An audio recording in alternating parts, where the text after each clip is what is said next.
आप सवेरे ही सवेरे उठते हैं, चाय और कॉफी पीते हैं विदेशी कंपनियों की। एक चाय बिकती है हमारे देश में ब्रुक बॉन्ड, इंग्लैंड की कंपनी। एक चाय बिकती है लिप्टन टाइगर, ये भी इंग्लैंड की कंपनी। एक चाय बिकती है, उसका नाम है ताजमहल, ये भी इंग्लैंड की कंपनी। एक चाय बिकती है, उसका नाम है टी सिटी, एक है आईटीसी, एक है गॉडफ्रे फिलिप्स, ये अमेरिका की कंपनियां। तो इतनी सारी विदेशी कंपनियों की चाय और कॉफी आप पीते हैं, सवेरे ही सवेरे गुलामी शुरू हो जाती है। और ये चाय कॉफी क्यों पीते हैं? तो अक्सर लोग कहते हैं कि राजीव भाई उसी में तो स्मार्टनेस है।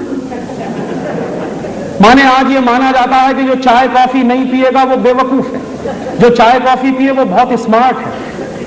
और अक्सर लोगों से मैं पूछता हूं कि क्यों पीते हैं चाय कॉफी, तो कहते हैं उसमें क्वालिटी होती है। क्या क्वालिटी होती है ये किसी को नहीं मालूम।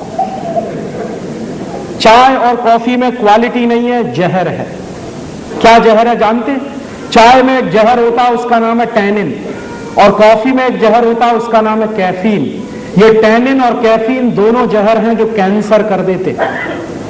तो हम लोग क्या करते हैं, सवेरे ही सवेरे जहर पीते हैं और कहते हैं क्वालिटी पी रहे हैं।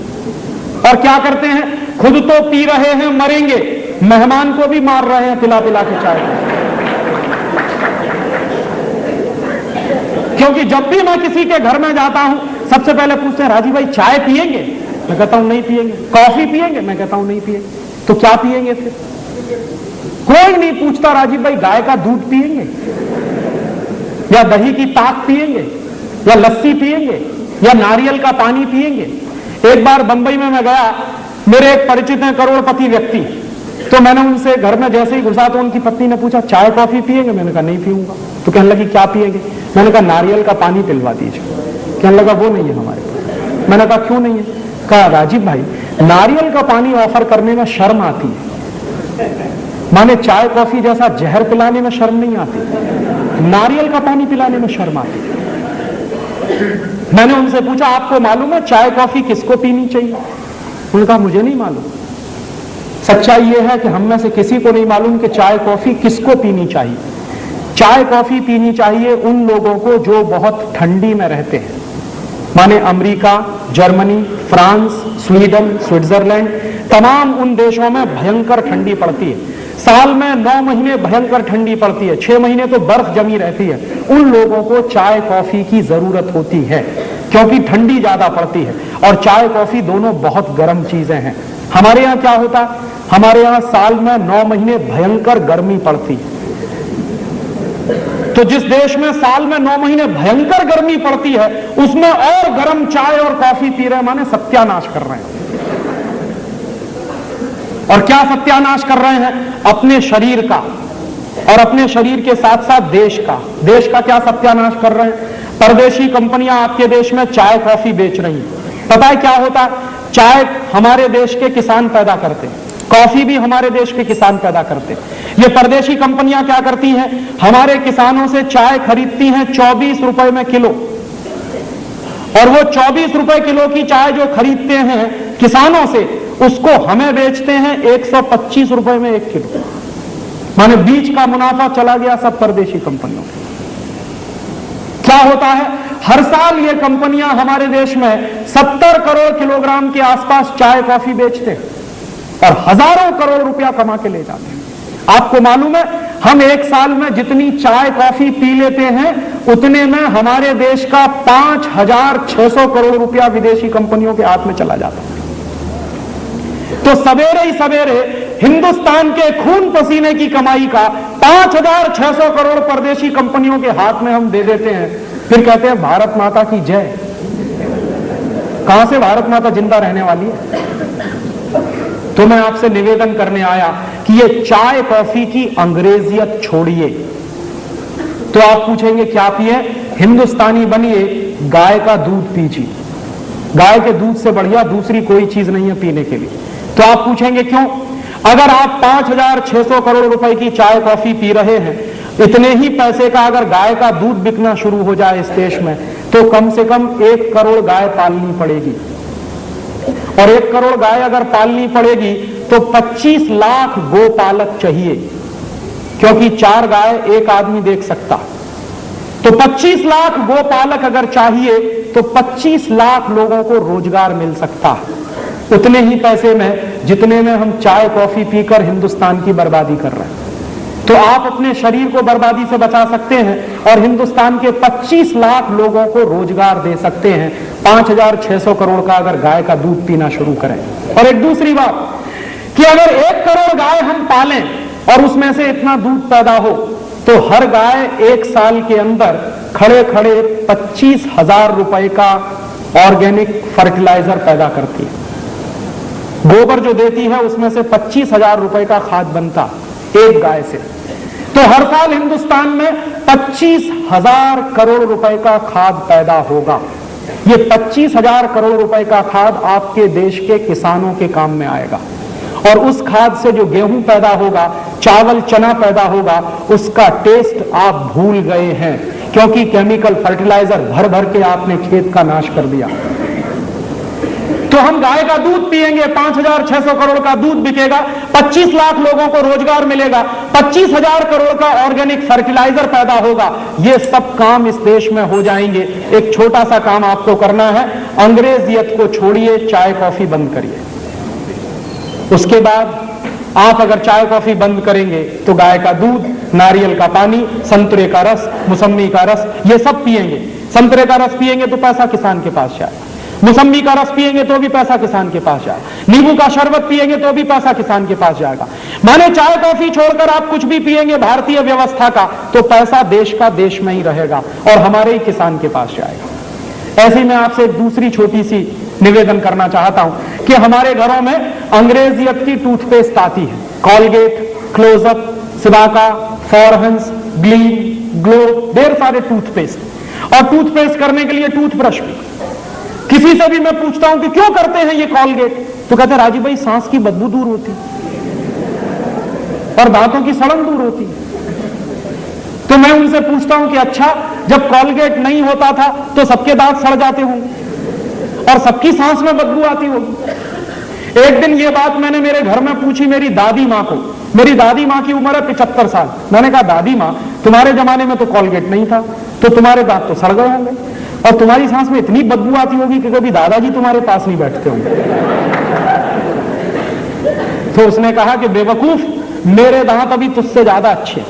तो मैंने पूछा क्यों, तो उसने बताया कि नीम का दातुन करती, बबूल का दातुन करती। माने अगर दांत बचाने हैं तो नीम का दातुन करिए, बबूल का दातुन, और दांत सड़ाने हैं तो करिए कॉलगेट, क्लोजअप, सिबाका, फॉरहंस, और एक दिन में 10-10 बार करिए। जितनी बार ब्रश रगड़ेंगे उतनी जल्दी दांत खोखले हो जाएंगे। ये आप मुझसे लिखवा कर ले लीजिए। क्यों? जिन देशों में टूथपेस्ट सबसे ज्यादा इस्तेमाल होता है उनमें से एक देश है अमेरिका, और अमेरिका में ही सबसे ज्यादा दांतों के मरीज हैं और दांतों के डॉक्टर भी हैं, सबसे ज्यादा। क्योंकि बर्बादी आई है दांतों की, क्योंकि पेस्ट खरीदते हैं। और ये पेस्ट क्यों खरीदते हैं? अक्सर हम मानते हैं कि इनमें क्वालिटी है। दुर्भाग्य से कोई भी टूथपेस्ट में क्वालिटी नहीं है। ये जो कॉलगेट, क्लोजअप, सिबाका, फॉरहंस, क्यों? क्योंकि ये कॉलगेट बनाने वाली कंपनी, पेप्सोडेंट बनाने वाली कंपनियां कभी नहीं बताती हैं आपको कि ये टूथपेस्ट बनता कैसे। कोई कंपनी अपने डिब्बे पे नहीं लिखती कि ये टूथपेस्ट कैसे बनाया। और ये भी जान लीजिए, किसी भी कंपनी के टूथपेस्ट को ISI मार्क नहीं है। कॉलगेट को ISI मार्क नहीं, पेप्सोडेंट को ISI मार्क नहीं, क्लोजअप को ISI मार्क नहीं। क्यों? क्योंकि ये बहुत ही रद्दी किस्म के टूथपेस्ट हैं। क्यों हैं ये रद्दी? ये कॉलगेट, क्लोजअप, सिबाका जैसे टूथपेस्ट बनते हैं मरे हुए जानवरों के हड्डियों के चूरे से। अंग्रेजी में हम कहते हैं डाई कैल्शियम फॉस्फेट। ये डाई कैल्शियम फॉस्फेट क्या है? मरे हुए जानवरों के हड्डियों का चूरा। और हम क्या करते हैं? रोज सवेरे ही सवेरे उठ के मरे हुए जानवरों का हड्डियों का चूरा अपने अपने मुंह से रगड़ते हैं और फिर कहते हैं सांस की बदबू दूर हो रही है। बदबू दूर हो रही है कि बदबू आ रही है? और ऊपर से क्या कर रहे हैं?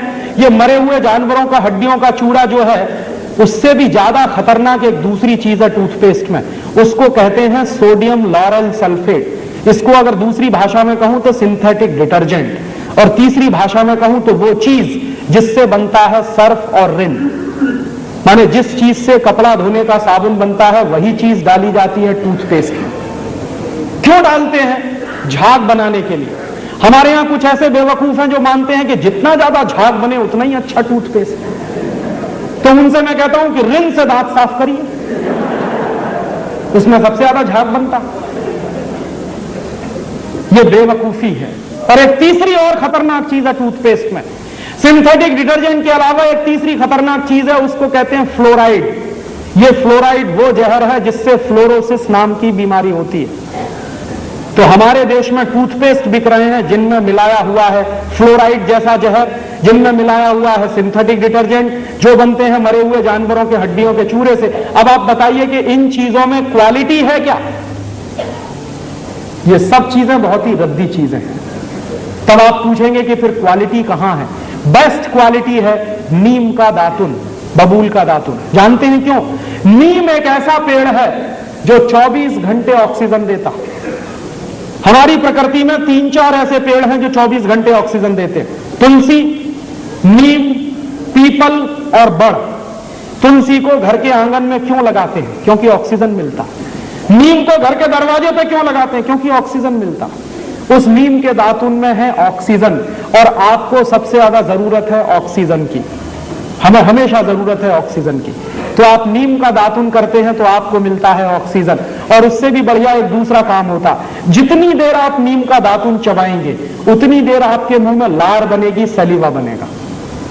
और जितना ज्यादा सलाइवा बनेगा उतना ही अच्छा आपका डाइजेस्टिव सिस्टम रहेगा। और जितना अच्छा आपका डाइजेस्टिव सिस्टम रहेगा उतना ही बीमारियां आपसे दूर रहेंगी, क्योंकि 90% बीमारियां पेट की गड़बड़ी से होती। पेट की गड़बड़ी को दुरुस्त रखने में नीम के दातुन से बढ़िया दूसरी कोई चीज नहीं। तो आप नीम का दातुन करिए, बबूल का दातुन करिए, बेस्ट क्वालिटी आपको मिलेगी। आपको शायद मालूम नहीं है, अमेरिका में, जर्मनी में इस समय कैंसर की सबसे अच्छी दवा नीम से बनती है। लेकिन अमेरिका में नीम नहीं है, होता ही नहीं है वहां, जर्मनी में भी नहीं होता। तो कहां से जाता है? हिंदुस्तान से जाता है। यहां से जाता है नीम, उसमें से निकालते हैं नीम का तेल, उससे बनाते हैं दवाएं। और वो दवाएं पता है अमेरिका में किस भाव में बिकती हैं? नीम से बनाई हुई अमेरिका में कैंसर की एक गोली 980 रुपए की है इस समय। और अमेरिका की वो कंपनी क्या सोचती है कि उनके देश में तो नीम होता नहीं, तो हिंदुस्तान में नीम होता है। तो उसने क्या किया? नीम पर पेटेंट करवा लिया। और नीम पर पेटेंट करवा के वो इंतजार कर रहे हैं कि कब हिंदुस्तान में कोई ऐसी सरकार आए जो अमेरिका के उस पेटेंट को हिंदुस्तान में भी मान्यता दे, तो हमारा सारा नीम उनके कब्जे में चला जाए। आपको मालूम नहीं है, बेस्ट क्वालिटी हमारे पास है। और ये मालूम क्यों नहीं है? जब से घर में इडियट बॉक्स आया है, जिसको आप टेलीविजन कहते हैं, उसको मैं इडियट बॉक्स कहता हूं, वो कभी जाहिरात नहीं देता नीम के दातुन की। कॉलगेट की जाहिरात रोज आती है, दिन में 50 बार आती है, 100 बार आती है, लेकिन नीम के दातुन की कभी नहीं आती। जिसमें बेस्ट क्वालिटी है वही कभी नहीं बताता। और हमने भी क्या किया है कि हमारे देश में हजारों साल से ये नीम का दातुन होता आया, आज हमने मान लिया कि वो बेवकूफी है। अब स्मार्टनेस किसमें है? जानवरों की हड्डियों का चूरा रगड़ने में स्मार्टनेस, और बेस्ट क्वालिटी नीम का दातुन करने में बेवकूफी लगती है। इसलिए आप करिए नीम का दातुन, बबूल का दातुन। एक बार मैं ऐसा लेक्चर दे रहा था बंबई में, एक विद्यार्थी ने कहा, राजीव भाई आपकी बात समझ में आई, हम सब नीम का दातुन करेंगे। तो आप बताइए कि हिंदुस्तान का नीम तो खत्म हो जाएगा, क्योंकि 96 करोड़ लोग हैं इस देश में। सब नीम का दातुन तोड़ेंगे तो ये तो खलास हो जाएगा। तो मैंने उसको जो जवाब दिया वही आपको कह रहा हूं कि नीम खत्म नहीं होगा अगर हम एक छोटा सा काम और करें। आजकल क्या होता है, हमारे बच्चों के जन्म दिवस आते हैं तो हम क्या करते हैं, कहीं से केक खरीद लाते हैं, फिर मोमबत्ती खरीद लाते हैं, केक के चारों तरफ मोमबत्ती लगाते हैं, पहले दिया सलाई से उसको जलाते हैं, फिर फूंक मार मार के बुझाते हैं। आपको मालूम है भारतीय संस्कृति में दीपक कब बुझाते हैं?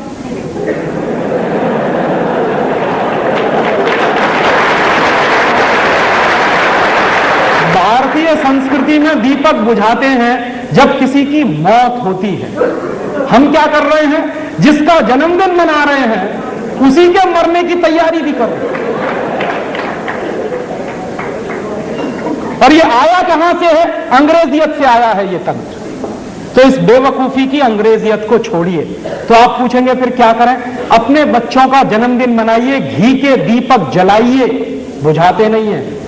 भारतीय संस्कृति में दीपक जलाया जाता है। तो दीपक जलाइए और एक दूसरा छोटा सा काम और करिए कि अपने बच्चे के नाम से उसके जन्मदिन पर एक नीम का पौधा लगाइए।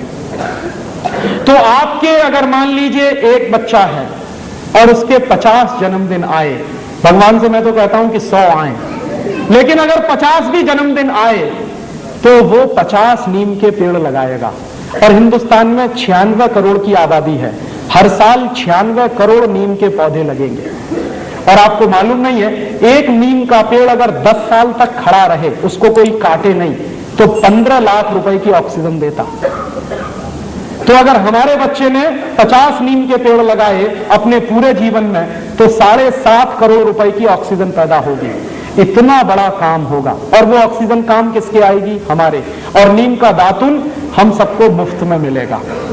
दातुन को कभी भी एक बार करके मत फेंकिए, एक बार किया उसको काट के पानी में डाल के रखिए, दूसरी बार भी काम आएगा। एक दातुन को मैं कम से कम 1 हफ्ते चलाता हूं। एक बार मैं ये बता रहा था तो IIT का एक स्टूडेंट खड़ा होगा, कहने लगा क्या राजीव भाई उल्टी उल्टी बातें बताते हैं, एक दातुन को बार बार कैसे करें, गंदा नहीं लगता? तो मैंने कहा भाई जरा ये बता कि एक टूथब्रश को कितनी बार करता?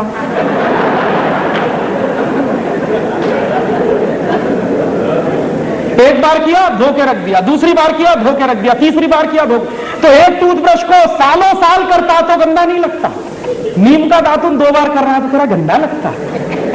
कहने लगा राजीव भाई सच्ची में अपना दिमाग घूम गया है। मैंने कहा घूमे हुए दिमाग को सीधा कर ले फिर, और इसलिए आप दातुन खरीदिए।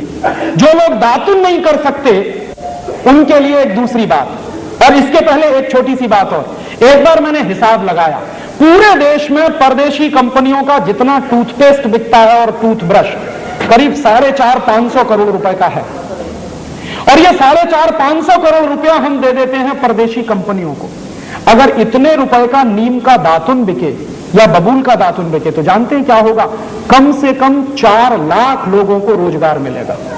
आप जाइए कभी बंबई में, हर स्टेशन के बाहर नीम का दातुन बबूल का दातुन बिकता, लेकिन जो बेचने वाले लोग हैं बहुत ही गरीब हैं, सवेरे से शाम तक बेचारे बैठे रहते हैं, बहुत कम लोग हैं खरीदते हैं। कि अगर सब लोग उनका दातुन खरीदें तो पैसा उस गरीब के पास जाएगा और वो उस गरीब के माध्यम से किसान के पास पहुंचेगा। तो अगर ये व्यवस्था बने तो 4 लाख किसानों को हम रोजगार दे सकते हैं। माने 4 लाख किसान हिंदुस्तान में सिर्फ नीम का पेड़ लगाकर ही रोजगार पा सकते हैं। ये व्यवस्था हम चला सकते हैं। और जो लोग दातुन नहीं कर सकते वो उंगली से मंजन करें। काला दंत मंजन आता है, लाल दंत मंजन आता है, सबसे बढ़िया दंत मंजन नमक मीठू, वो आपके सबके घर में है। दंत मंजन क्यों करें? क्योंकि ये जो उंगली होती है, दाहिने हाथ की पहली उंगली, इसमें एक मेरिडियन पॉइंट होता है। एक्यूप्रेशर का विज्ञान बताता है कि दाहिने हाथ की पहली उंगली में लार्ज इंटेस्टाइन का एक मेरिडियन पॉइंट है। तो जितनी देर आप उंगली से दांत साफ करते हैं, दांतों की सफाई होती है, मसूड़ों की मालिश होती है, उससे भी बड़ा काम होता है, आपकी बड़ी आंत की पूरी सफाई होती है, आपको मालूम नहीं है। इसलिए हजारों साल से इस देश में उंगली से दांत साफ करने की परंपरा है। बहुत वैज्ञानिक काम है उंगली से दांत साफ करना।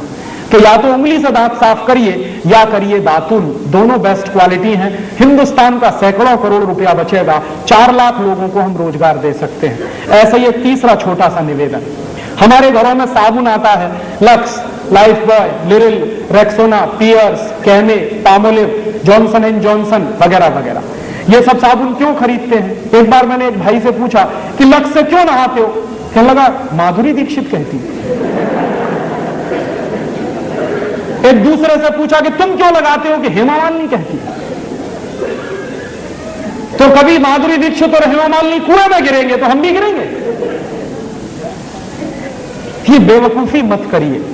और मैं शायद आपको मालूम नहीं है कि माधुरी दीक्षित की या हेमा मालिनी या कोई भी फिल्मी हीरोइन लक्स से नहीं नहाती, साबुन से नहीं नहाती। तो आप पूछेंगे मुझको कैसे मालूम?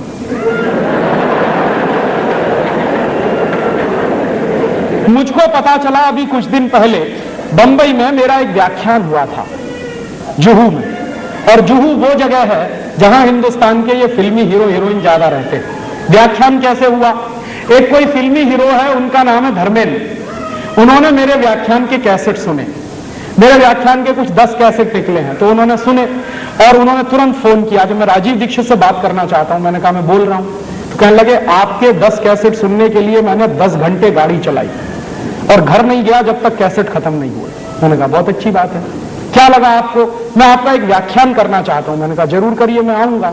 क्या आपकी फीस क्या है? मैंने कहा मैं फीस नहीं लेता कभी व्याख्यान के लिए। कहने लगा अच्छा फिर तो मुझे खुशी है, आप आइए। मैंने कहा जरूर आऊंगा, एक ही शर्त है कि जितने फिल्मी हीरो हीरोइन है उनको सबको बुलाइए ज्यादा से ज्यादा। तो उन्होंने कहा मैं कोशिश करता हूं। तो क्या हुआ, उनका एक बंगला है लोनावाला में, पूना और बंबई के बीच में, वहां उन्होंने व्याख्यान रखा। मैं गया, ज्यादा लोग तो नहीं आए, कुछ 25-30 लोग आए थे।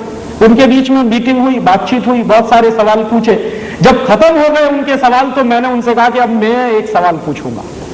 तो हेमा मालिनी से मैंने पूछा क्या आप मुझे बताओ कि लक्स से नहाती हो? नहीं। लाइफ बॉय से नहाती हो? नहीं। कैमे से नहाती हो? नहीं। लिरिल से नहाती हो? नहीं। मैंने कहा आप नहाती भी हो? तो कहने लगी नहाती तो रोज हूं। मैंने कहा फिर किससे? तो उन्होंने बताया चने के आटे में मलाई डाल के नहाती हूं, माने बेसन में मलाई डाल के नहाती हूं। तो मैंने कहा अगर आप बेसन में मलाई डाल के नहाती हैं तो ये बात पूरे देश को क्यों नहीं बताती? कहने लगी डर लगता। मैंने कहा क्या डर लगता? कि अगर हिंदुस्तान की सभी बहनों ने बेसन में मलाई डालकर नहाना शुरू किया तो सब हेमा मालिनी हो जाएंगे, तो मेरी तो कुर्सी खतरे में पड़ जाएगी। तो आप ये जान लीजिए कोई भी फिल्मी हीरोइन साबुन से नहीं नहाती। क्यों? उसका कारण है जितने साबुन हैं वो बनते हैं कास्टिक सोडा से, और कास्टिक सोडा शरीर की त्वचा के लिए बहुत खराब होता है। और आप ये चाहें तो प्रयोग करिए, साबुन से नहाइए, नहाने के 20 मिनट के बाद जब आपका शरीर सूख जाए तो नाखून से ऐसे लाइन खींचिए, सफेद रंग की लाइन खींचेगी। और आजकल ठंडी का दिन है, साबुन से नहाइए, 10 मिनट बाद आपका पूरा चेहरा सफेद सफेद हो जाए। क्यों? उसमें जो कास्टिक सोडा है वो आपकी शरीर की त्वचा से चिपक जाता है, चाहे जितना पानी डालिए धुलता नहीं। इसलिए साबुन सबसे रद्दी चीज है। तब आप पूछेंगे बेस्ट क्वालिटी क्या है? बेस्ट क्वालिटी है मुल्तानी मिट्टी, मिलती है अभी भी इस देश में, खरीद लाइए बाजार से। क्या करें उसका? मुल्तानी मिट्टी को दही में डाल दीजिए रात को, या दही की ताक में डाल दीजिए, सवेरे तक एकदम मुलायम हो जाएगी। उसको पेस्ट बनाइए, शरीर पर ऐसे ही लगाइए जैसे साबुन लगाते हैं, और नहा लीजिए गर्म पानी से, एकदम फ्रेश हो जाएंगे आप। दूसरा तरीका, चने का आटा माने बेसन, उसमें मलाई मिलाइए, पेस्ट बनाइए, उसको रगड़िए और उससे नहाइए। तीसरा तरीका, आप जो है अपने घर में ले आइए मसूर की दाल का आटा, मसूर की दाल होती है उसको पिसवाइए, उसका आटा बनता है, उसमें शहद मिलाइए, मध मिलाइए और उसका पेस्ट बना के उससे शरीर को लगाइए और गर्म पानी से नहाइए, आपकी स्किन एकदम सॉफ्ट हो जाएगी। चौथा तरीका, मुल्तानी मिट्टी लीजिए, अरीठा का पाउडर लीजिए, शिकाकाई पाउडर लीजिए, तीनों को बराबर बराबर मात्रा में मिलाइए, डिब्बे में बंद करके रखिए, 1 साल तक इसका कुछ नहीं बिगड़ता। नहाने के 20 मिनट पहले 1 चम्मच पाउडर 1 गिलास पानी में डाल दीजिए और उस पानी से पहले सिर के बाल धो लीजिए, आपके बाल टूटना बंद हो जाएंगे। और फिर उसी पानी से शरीर से नहा लीजिए, आप कोई साबुन लगाने की कभी जरूरत ही महसूस नहीं होगी। और आपको मैं बताऊं सबसे अच्छा, आपके यहां अकोला में गाय के गोबर से एक साबुन बनता है, और गाय के गोबर से जो साबुन बनता है, पिछली बार मैं आया था यहां से खरीद के ले गया था और मैंने मेरे सब दोस्तों को बांटा, मैं भी नहाता हूं। मैं आपको सच बताऊं कि उस साबुन से नहाने के 10 मिनट के बाद शरीर में से खुशबू निकलती। फिर एक दिन मैंने पुराने कुछ ग्रंथ खोजे तो मुझे पता चला कि हिंदुस्तान में जब यज्ञ किया जाता था तो किसी भी राजा को यज्ञ करने से पहले गोबर से स्नान करना जरूरी होता था। भगवान राम ने भी यही किया था। जब भगवान राम ने यज्ञ किया तो गोबर से स्नान किया था, तब यज्ञ करने के लिए बैठ पाए थे। तो शास्त्रों में इसका वर्णन है और गोबर से स्नान करना बहुत ऊंची बात है। आपके घर में अगर देसी गाय है तो उसके गोबर से आप सीधे स्नान कर सकते हैं, नहीं है तो आपके अकोला में बनता है इतना अच्छा साबुन, और अगर आप वो खरीदेंगे तो पैसा कहां जाएगा? अकोला का पैसा यही रहने वाला। और वो साबुन यहाँ के किसी गौशाला में बनता तो आपका दिया गया पैसा जाएगा कहां? गौशाला में जाने वाला। उस गौशाला को चलाने वाले कुछ भाइयों को रोजगार मिलेगा। और मेरी तो कल्पना है कि ऐसी गौशालाएं गांव-गांव, गली-गली, घर-घर में खुल जाए और उनमें से ये गोबर निकलेगा, साबुन भी बनेगा, दूध बनेगा, घी निकलेगा, क्या क्या नहीं होगा। पूरे हिंदुस्तान की अर्थव्यवस्था बदल सकती है। तो आप ये फालतू के साबुन खरीदना बंद करिए, मुल्तानी मिट्टी से नहाइए, अरीठा, शिकाकाई, मुल्तानी मिट्टी के पाउडर से नहाइए, या फिर चने के आटे से नहाइए, या फिर आपके गांव में जो गोरस का गोबर से साबुन बनता है उससे नहाइए। हिंदुस्तान का हर साल हम सैकड़ों करोड़ रुपया बचा सकते हैं। ये मेरा आपसे एक छोटा सा निवेदन है। और ऐसे ही एक निवेदन और है कि कभी भी अपने घर में फेयर एंड लवली मत लाइए, क्योंकि ये फेयर एंड लवली के बारे में कहते हैं गोरेपन की क्रीम। अब आप मुझे बताइए कि अगर फेयर एंड लवली लगा के सब गोरे हो जाते तो दक्षिण भारत में तो कोई काला नहीं होना चाहिए। आप एक नहीं 100 फेयर एंड लवली लगाइए, आप जैसे हैं वैसे ही रहने वाले हैं। भगवान ने जैसा बनाया है हम बहुत अच्छे हैं। इस फालतू के चक्कर में मत पड़िए। क्यों? क्योंकि ये सुंदर बनने का टेंशन दुनिया का सबसे बड़ा टेंशन है। और आप एक चीज और जान लीजिए, सुंदर लोगों को याद नहीं किया जाता, जो लोग देश और समाज के लिए काम करते हैं उनको याद किया जाता। और भारत में तो शरीर की सुंदरता नहीं, आत्मा की सुंदरता देखी जाती है। यह शरीर आज है, कल नहीं रहेगा, सबको जाना है, सबको बूढ़ा होना है। आज आप सुंदर हैं, कल नहीं रहने वाले हैं। शरीर के चक्कर में फंस गए तो जीवन बेकार हो जाएगा। भारत का अध्यात्म यही कहता है। इसलिए आत्मा को सुंदर बनाइए, अच्छे काम करिए, आप खुद ब खुद सुंदर होते चले जाएंगे। तो सुंदर बनने के लिए कॉस्मेटिक्स की जरूरत नहीं है, सुंदरता तो कर्म से आती है। इसलिए घर में ये कॉस्मेटिक्स लाना बंद करिए, हजारों करोड़ रुपया बचेगा।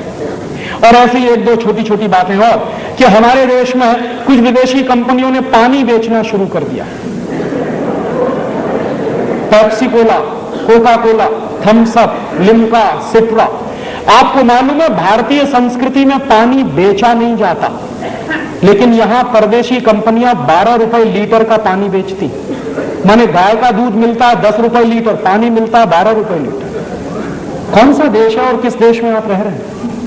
और ये परदेशी कंपनियों का पानी पी रहे हैं गांव गांव, गली गली में। मुझे बहुत दुख होता है कि हिंदुस्तान में 2 लाख गांव ऐसे हैं जहां पीने का पानी नहीं है। आज भी करोड़ों लोगों को इस देश में पीने का पानी नहीं मिलता, और हमारे देश में कुछ परदेशी कंपनियां पेप्सी और कोका कोला बेचकर सैकड़ों करोड़ रुपया कमा के ले जाती। ये पेप्सी और कोका कोला जैसी बोतलों में जानते हैं क्या है? उस बोतल पर साफ साफ लिखा हुआ है, it contains no fruit juice, माने उसमें किसी भी फल का रस नहीं है। तो क्या है? सिंथेटिक केमिकल्स हैं उसमें। क्या केमिकल्स हैं? सबसे खतरनाक चीज है पेप्सी कोला, कोका कोला में कार्बन डाइऑक्साइड। और कार्बन डाइऑक्साइड कभी भी शरीर के अंदर नहीं ले जानी चाहिए। शरीर विज्ञान कार्बन डाइऑक्साइड को बाहर निकालता है, ऑक्सीजन अंदर ले जाते हैं। हम बेवकूफी करते हैं, पेप्सी पी पी के, कोका पी पी के उसको अंदर ले जाते हैं। और कार्बन डाइऑक्साइड के साथ साथ जो और खतरनाक चीजें हैं उन बोतलों में, वो क्या है? एक है फॉस्फोरिक एसिड, एक है सोडियम ग्लूटामेट, एक है पोटेशियम सॉर्बेट, और उसमें है लेड एसीटेट। ये सब चीजें क्या करती हैं? एक साथ मिलकर ये सब चीजें किडनी फेल कर देती। जितना ज्यादा सॉफ्ट ड्रिंक पिएंगे उतना ही किडनी फेल होने की गंभीरता हो जाएगी।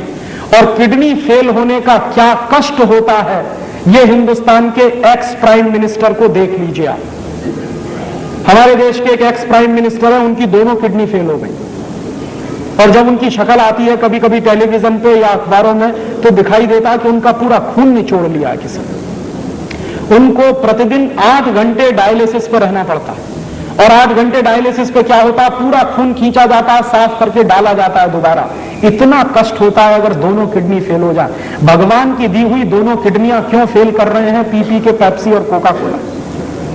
और मेरा एक दोस्त है, all India institute of medical science में डॉक्टर है, उसी डिपार्टमेंट में जहां किडनी के ऑपरेशंस होते हैं। एक दिन मैंने उससे पूछा कि आजकल क्या हालत है तुम्हारे इंस्टीट्यूट की?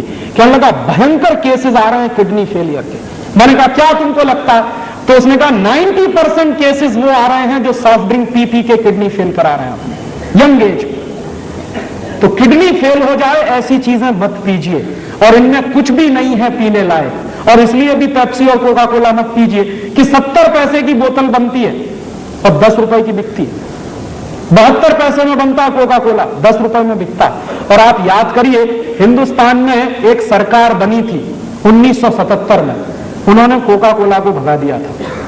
मुरारजी भाई देसाई जब प्रधानमंत्री बने थे तो कोका कोला को भगा दिया था। क्यों? एक बार मुरारजी भाई देसाई ने कोका कोला की फाइल मंगाई थी उस समय जॉर्ज फर्नांडीज उद्योग मंत्री थे। तो हुआ क्या था कि कोका कोला की फाइल मंगाई और पूछा कि ये कंपनी क्या है, क्या करती है, क्या करती है, क्या बेचती है। तो पता चला कि कोका कोला कंपनी आई थी 1966 में, 6.5 लाख रुपया लेके आई थी अमेरिका से, और जिस साल मुरारजी भाई की सरकार बनी थी उस साल कोका कोला कंपनी का नेट प्रॉफिट 18 करोड़ का था। तो मुरारजी भाई ने कहा कि करती क्या है? पानी बेचती है, उस पानी की हमको जरूरत है कि नहीं? बिल्कुल जरूरत नहीं। तो उन्होंने कहा भगाओ इसको, हमें इसकी कोई जरूरत नहीं। और कोका कोला कंपनी को नोटिस दिया गया और कोका कोला कंपनी ने हिंदुस्तान छोड़ा, बिना एक पैसे का मुआवजा दिए हुए कोका कोला को भगा दिया था हिंदुस्तान से। वही कोका कोला फिर घुस गया है इस देश में, और उसके साथ अब पेप्सी कोला भी घुस गया। और ये क्या कर रहे हैं? एक साल में पेप्सी कोला कंपनी का नेट प्रॉफिट 240 करोड़ रुपए का है, और कोका कोला कंपनी का एक साल का नेट प्रॉफिट 260 करोड़ रुपए का है। एक साल में इन दोनों कंपनियों का 2000 करोड़ रुपए का सॉफ्ट ड्रिंक बिकता है हमारे मार्केट में। पैसा बर्बाद हो रहा है। और पहले क्या था कि कुछ हमारी स्वदेशी कंपनियां भी थी, अब इन दोनों कंपनियों ने सबको हड़प लिया। हमारी एक कंपनी थी पार्ले जो थम्स अप और लिम्का बनाती थी, वो चली गई अब कोका कोला के कंट्रोल में। क्या हो रहा है? हजारों करोड़ रुपए बेवकूफी में बर्बाद हो रहे हैं देश की इकोनॉमी के। हम क्या करें? पेप्सी और कोका पीना बंद करें। और कभी भी आपके हाथ में पेप्सी और कोका कोला की बोतल आए तो बोतल को मुंह से लगाने के 2 मिनट पहले सिर्फ इतना सोचिए कि मेरे देश के 2 लाख गांवों में पीने का पानी नहीं, करोड़ों लोगों को पीने का पानी नहीं मिलता, मैं ये परदेशी कंपनी का पानी पीऊं?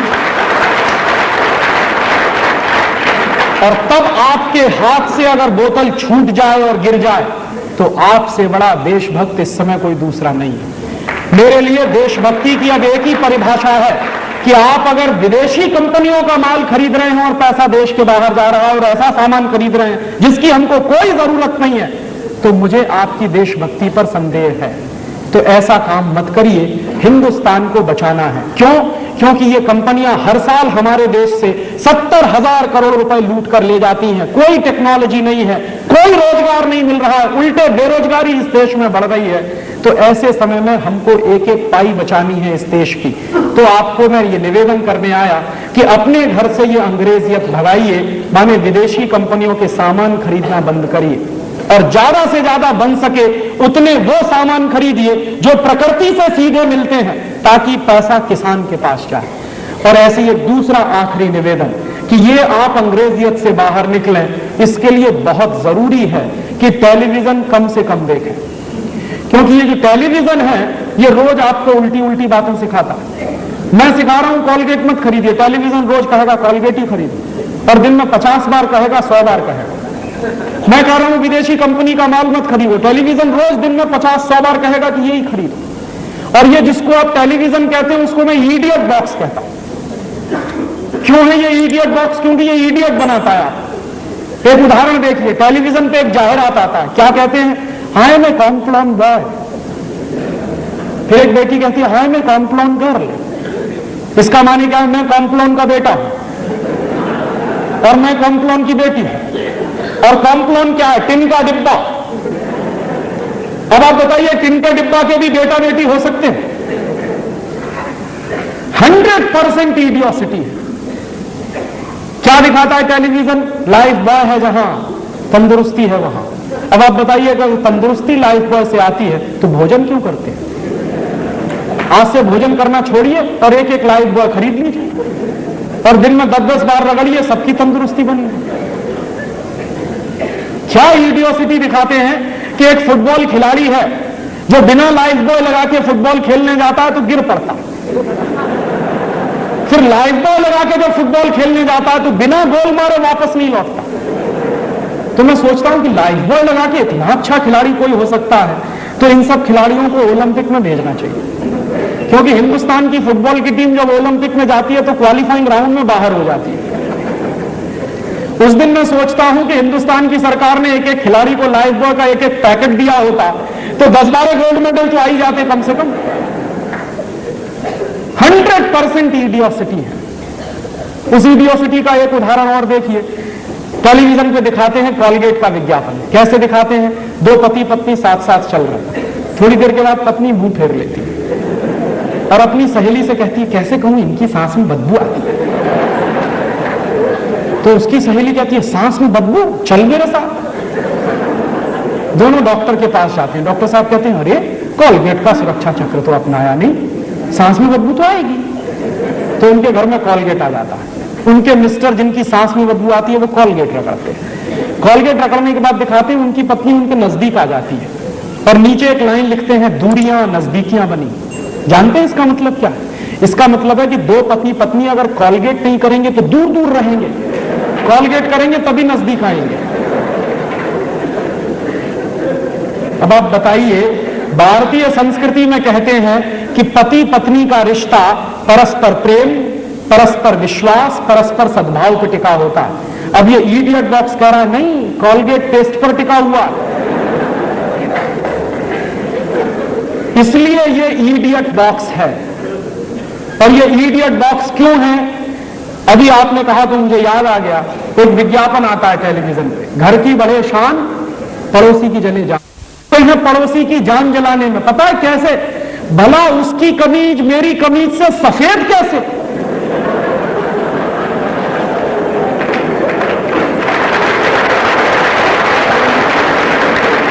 हमारी पूरी जिंदगी इसी में घनचक्कर हो गई कि भला उसकी कमीज मेरी कमीज से सफेद कैसे?